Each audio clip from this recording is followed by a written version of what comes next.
Welcome to The Secrets of Success. By following the proven techniques of the guests who appear on this series, you'll learn that even successful people run into detours and failures, and how you can apply their success techniques to change your life.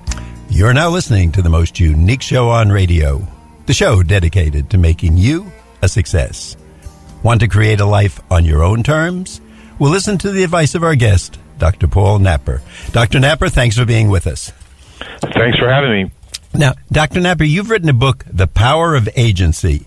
And as I said to you before the show, I had a completely wrong impression of what that book was about. So can you define what you mean by agency? Yeah, agency is our capacity as humans to make choices in our lives to move us forward. So it's a widely studied concept within psychology and philosophy and sociology as well. But it's largely remained more in the academic world, even though it's so central to the human experience. And therapists and physicians alike are often thinking about the level of agency of their patients. And as you said, these are choices to have us move forward, and that's the direction we all want to go. But I guess if we don't have this concept of agency in the right alignment, we're not moving forward. Would that be a good assumption? That's right. I mean, agency is what helps us to adapt to the situations we face in our lives. So it's our capacity to reflect on where we find ourselves and to have an awareness of where we want to take ourselves, and then make the choices to get us there. So fundamentally, agency is something that all humans strive for. In some respects, it's a bit of an innate quality. I mean, you see children certainly who strive to learn to walk and to speak and to engage. So we're in some respects programmed to do it, but we also at the same time need to learn how to fully access our agency as humans. And it's never been taught explicitly before, but our book, I collaborated with another psychologist, and in our book, we decided we really wanted to do a deep dive here, and in a simple way present to people how they can better access this critical human capacity to, again, make good decisions and move forward in one's life. And you start off the book with a simple statement. You said, we start with two premises. Most of us are overwhelmed by life. My hand went up for that. And this prevents us from making good decisions and living the life we really want. So should we keep that in mind as we go through this show? Yeah, the book was really designed, specifically for where we find ourselves today as a society. And we have robust data that suggests, we've got a real problem in America with anxiety and overwhelm. Fully 20% of the American population is now officially diagnosed as having a clinical anxiety disorder. This is really, sort of off the charts. I mean, 20%, that's more than 40 million Americans.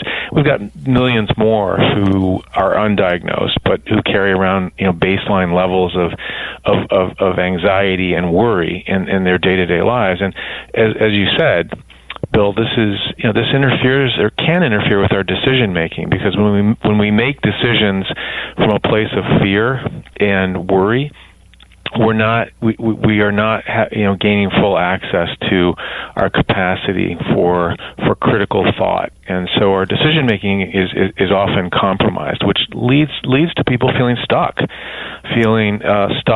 or adrift. And so we've literally got almost 80 years worth of data, real data on anxiety levels, baseline anxiety levels within young adults in America.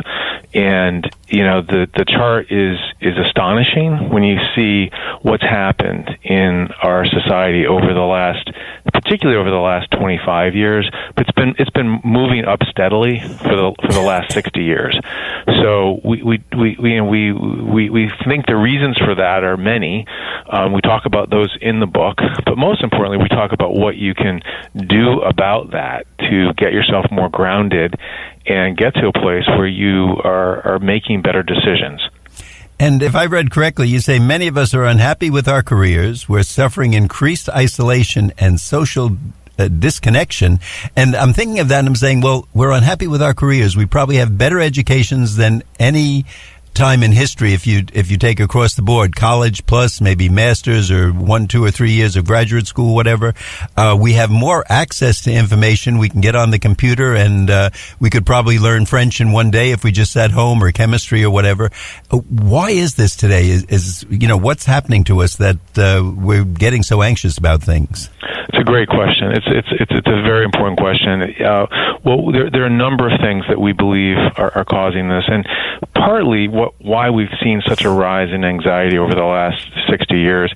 Things have sped up in our culture. I mean, that much is clear. I mean, we saw an initial spike in anxiety in the 1950s and 60s with the development of the interstate transportation system, and in the post-war era, more machines being introduced into the workforce, speeding up of production lines, etc. In fact, W.H. Auden, the famous author, coined the term age of anxiety in the 1950s about our society. And, that's moved to today where anxiety levels are significantly higher in America, and we're calling it the age of overwhelm. So this is what I, hear from my clients. I work with business leaders, and I've been doing this work, coaching and executive development work, for 20 years now. When I first started, I rarely heard business leaders saying to me that they were overwhelmed. Today, in my practice, I hear it every day. And these are some of the, most intelligent, educated, achievement-oriented people. And they confess to me in my discussions with them that they're overwhelmed. And so I've been working with them now for the last 10 years on trying to solve this problem and get them more grounded, because obviously as business leaders, the decisions they make affect everything. They affect the performance of their organizations and the success of their teams. So we are in this place where we've never been before, and as you've said, I think so. What's causing it is your question. A lot of it's being caused by how we live, what we're exposed to, the levels of stimulation that we're exposed to, and the sheer amount and volume of information coming at us each and every day. It overwhelms us. It cognitively overwhelms us. And what we like to say, what my co-author and I say is, our minds are analog. Our minds are not digital. And we're living in an increasingly digital world. And so what we need to do is we need to learn how to best use technology so it doesn't use us. So that's one critical piece that's driving some of this overwhelm. But there's other factors as well. The economy is changing. Jobs disappear. People are just worried about whether they're going to be successful in life, whether they're going to be able to adapt. And fundamentally, agency is about adaptation. It's literally what helps us to adapt to the world around us. Dr. Napper, at this point in the show, I just want to remind our audience, if you're just tuning in, you're listening to The Secrets of Success on the voice of Nassau Community College, 90.3 WHPC. I'm Bill Horan, your host, and today we're talking to Dr. Paul Napper. He's the author of The Power of Agency, and he's going to tell us if there's a website where we can learn more and where we can get this book. Yes, absolutely. The book is available everywhere books are sold, Barnes & Noble, Amazon, most any bookstore. I think even Walmart's carrying the book. And you can check it out on the website to get more information at www.powerofagency.com. And we'll ask Dr. Napper to give you that again at the end of the show, so if you didn't get it, you can get it then. And it's a great topic that if you get out and you're just talking to someone, that first of all, what agency is, how it's used in business, and why we're all feeling so frustrated. You're going to be, I won't say as smart as Dr. Napper, but you'll certainly know some of the things he's discovered. And when you drop that into the conversation, people go, gee, you're a bright fellow. And you can say, I learned it all here on The Secrets of Success. So, Dr. Napper, if I'm summing up, is it that I feel frustrated today. I'm not getting things done, but I have so much knowledge. I've gone to all these schools. I've got degrees. I've got certificates. Is it because I'm, let's say, out of line with this power of agency? Well, it's a great question. Agency is not necessarily correlated to education. It helps to have, more knowledge, of course, and but agency is the capacity to kind of get grounded and be aware and capable of reflecting on where am I in my life, where do I want to take myself, and what means by which can I take myself there? Can I get myself there? What supports do I have? What are some of the supports I've got to help me to create a life that to me is meaningful? So people with agency define success on their own terms. They also have a way of navigating through life that allows them to gain more support from the environment, and as I said earlier, make better quality decisions. Because what we say in the book, which is largely true, is we are in most respects the sum total of all the decisions we make over the course of our lives. So at this point in time, near year end, it's a natural time for people to think, how was this year for me? How did it go in my life? And one of the things I'd suggest is for people to think about what are some of the bigger decisions I made this year? How did I handle that? How did I make those decisions? Did I do a pretty good job? And then, what decisions in the next year, in 2020, am I likely going to be called upon to need to make? And, what agency, the book, what it tries to help people with is how to use all the resources you've got available to you to actually use all your faculties, your mind, your body, to help you make higher quality decisions. So that's fundamentally what it's all about. It's about the capacity to make choices, and what we see is, to your point earlier, Bill, a lot of people are feeling stuck. They're feeling trapped. They're feeling like they don't have enough flexibility or freedom to make choices. They're stuck. They're confused. They're worried. They're not sure what to do next. And so, we wrote this book to help people to get unstuck and to get onto a better path. Well, you've definitely helped me, because I will tell you, as I prepared for this show, and each show, they're about a week apart here that we do them, I've said to myself, how can I put this into my life and just slow down? I don't know if that's the cure. You might tell me that's the wrong way to go about it, but I've tried to slow myself down and say, wait, my first reaction would be to blow the horn at that person. Wait, let me give them an extra second. And maybe they pulled away, and sometime I did have to blow the horn, but maybe I just gave them a beep rather than the for half an hour on the horn. I tried to be more cognizant of things, so I think it is reaching out. It's certainly for me to help us. And I'd like to know, are there warning signs, though, if people are having problems with this? How would they know? Are they slow to make decisions? Do they make all the wrong decisions? Well, people can feel like they a lack of confidence. So one of the things we found in our research in interviewing many people across the country is that when people are worried and anxious and overstimulated, their confidence level is reduced. When your confidence level is lower, your level of agency is usually affected. So your capacity to make good choices is affected. So rather than treating anxiety specifically, what we decided to do is help people build agency, which actually builds their level of confidence. And so when someone's feeling underconfident, when they're feeling stuck, those are warning signs.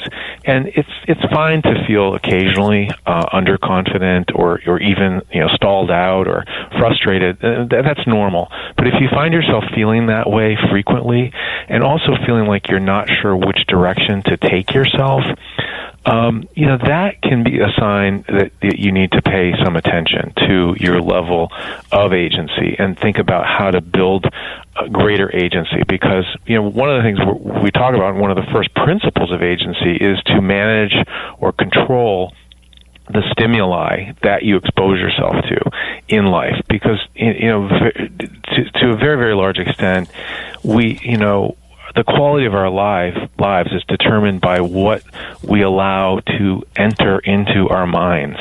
Human beings we're primarily emotional creatures rather than thinking creatures. We're also herd animals.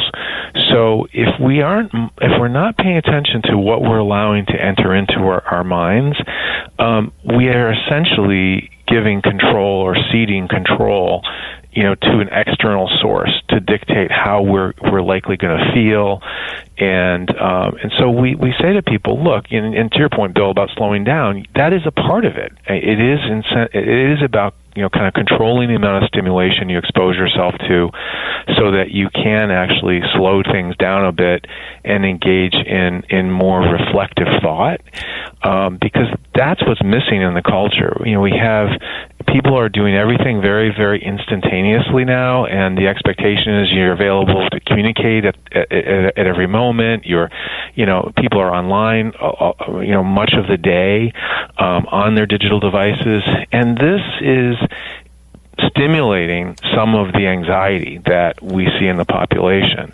Dr. Knepper, if I can, I want to find out more and for our audience about the power of agency, but at this point in the show, I have to remind our audience that you're listening to The Secrets of Success on the voice of Nassau Community College, 90.3 WHPC. I'm your host, Bill Horan, and we'll be right back after this brief intermission. Hi, everyone. I'm Kristen Bell, and I invited you here to my hotel room to talk about your cheeks. Your big, beautiful cheeks.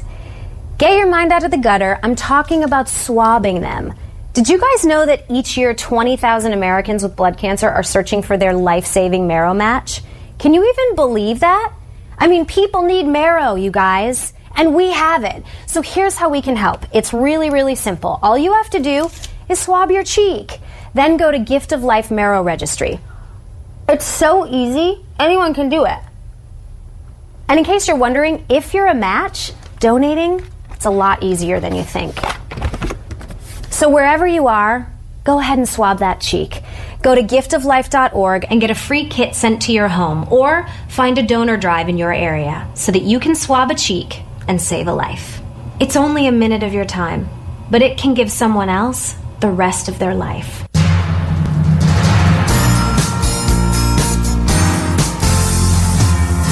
Welcome back. You're listening to The Secrets of Success on the voice of Nassau Community College, 90.3 WHPC. I'm your host, Bill Horan, and today we're talking to Dr. Paul Knepper.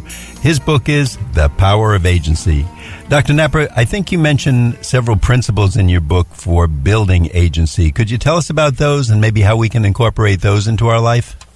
Absolutely. So what we attempted to do here is distill down the core things that we as humans need to really zero in on if we're going to have an optimal level of agency in our lives. My co-author works with children and families in the Boston area. I work with business executives. So we've kind of covered the gamut in terms of age and occupation. And these principles we designed to be universal to every human being. So the first principle of agency, as is what I mentioned earlier in this conversation, control stimuli. It's literally about being more aware of and managing more effectively the stimulation you expose yourself to, and ensuring that it's not too much, that's not of the wrong type, and just being a more judicious consumer of information, particularly digital stimulation. The second principle we call associate selectively. This is one of the more important of the 7 principles, in that who we choose to surround ourselves with is a really critical decision. When we surround ourselves with healthy people who are supportive, who challenge us to learn and grow, we end up having higher levels of agency. Similarly, if we surround ourselves with highly negative people who don't make us feel good about ourselves, people who don't encourage us, or worse, people who abuse us, our level of agency declines. So that's a very important principle. The third principle we call move, and it does center on movement, physical movement. Our bodies are made to move, and our minds are connected to our bodies. So really this principle is about paying greater attention to our physical selves, which centers around movement, nutrition, rest and relaxation, sleep. Some of the stuff your grandmother taught you when you were a kid, basic things like that. Because again, when our bodies are out of balance, our minds are out of balance. The fourth principle we call position yourself as a learner.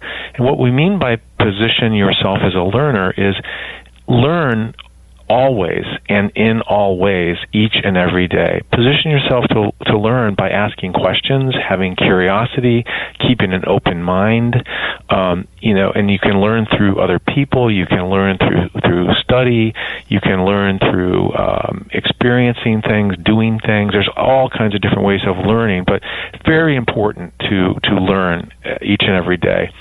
The fifth principle we call, and this is one of the tougher ones really, we call manage your emotions and your beliefs. And this is one of the harder ones for human beings because, again, we are emotional creatures. This correlates pretty highly to the concept of emotional intelligence. So when we have a greater level of emotional intelligence, we have some insight into how we feel, why we feel what we feel, and we can manage our emotions better. And that includes our beliefs, because humans are driven, we are largely driven by our belief systems, and we need to update our beliefs as we go, ideally. And I think many of us hold on to beliefs sometimes rigidly and don't allow them to adapt over time. So this is probably the longest chapter in the book because it's the most complicated. The last two principles revolve around how we think, how we actually use our brains each and every day and think. The sixth principle is called check your intuition.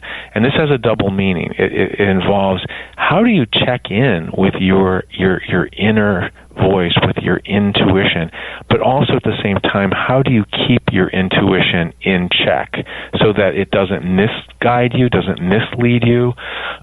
So we do a pretty deep dive on what intuition is, what it's not. This is usually quite eye-opening to people because everyone's heard of intuition, but when push comes to shove, most people don't know exactly what it is, and they don't know how to best use it. So this principle in the book goes into detail about how to best use this. The seventh and final principle we call deliberate, then act. And this is about using your logical reasoning skills to think through logically and systematically what's best for you to do, what's the best choice for you to make in a given situation. And this correlates to critical thinking skills, which is being more aware of your assumptions, the assumptions you're making. But it's also about how do you keep your emotions at bay and really use facts and some amount of analysis and logical reasoning to help you to make decisions, particularly important decisions, important life decisions where you really do need to engage in some more careful and deliberative type thinking. Dr. Napper, we want our audience to know that you're listening to The Secrets of Success on the voice of Nassau Community College, 90.3 WHPC. Our guest is Dr. Paul Napper. He is the author of The Power of Agency. Dr. Napper, is there a website where we can find out more information? Yes, there is. It's www.powerofagency.com. And we'd like our audience to know that if you missed part of the show or you'd like to recommend it to a friend, you can go to nccradio.org That's nccradio.org. To get a podcast of this show, just scroll to Secrets of Success, look for The Power of Agency with Dr. Paul Napper, and you can listen to it anytime at your convenience, or if you want to take some notes on it or incorporate it into your life, you can do that also. So as we're learning more today, you can also repeat this at any time and or recommend it to other people who may benefit from it. What are some of the symptoms that we might recognize of self-defeating behaviors that you see in people and you say to yourself, they're missing out on the power of agency? What kind of behaviors should we look for? Yeah, it's a great question. I think people, self-defeating behaviors are things that people do over and over and over again, and that don't lead to a positive result. So, I think what we see here sometimes are just people who have thinking habits that get them into trouble, particularly self-talk, people, an inner voice that tells you, you're not good enough, you're not strong enough, you're not smart enough. So one of the things that we suggest people pay great attention to is how do you feel about yourself? What is your inner voice telling you? Do you feel a high level of or a good amount of internal locus, what we call internal locus of control, which is a psych term that means, do you feel like in some ways you have the capacity to act on the environment and do things, positive things, or do you have an external locus of control where it feels like in some ways the environment's acting on you and you really don't have any power to change anything? So self-defeating behavior starts with just simply acknowledging, do I find myself falling into the same patterns over and over again? And to what extent is my thinking, perhaps, or my beliefs contributing to me doing that? And one of the best ways to interrupt self-defeating behaviors is, one, develop, take on a new habit, start something new, and also make a new friend in real time. Hang out with somebody who is different, somebody who thinks differently, who challenges you to look at yourself in new ways, because that's a really healthy way to try to limit self-defeating behavior.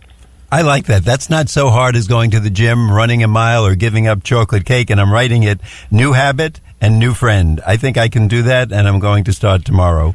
Dr. Napper, we want to thank you so much for being with us. Again, we want to remind our audience, the book is The Power of Agency by our guest, Dr. Paul Napper, Napper. Give us that website once again real quick. Yes, powerofagency.com. Again, thanks so much for being with us. We'd like to remind our audience that you've been listening to The Secrets of Success on the voice of Nassau Community College, 90.3 WHPC. I'm your host, Bill Horan, asking you to please join us again next week at the same time when we will continue our journey to success.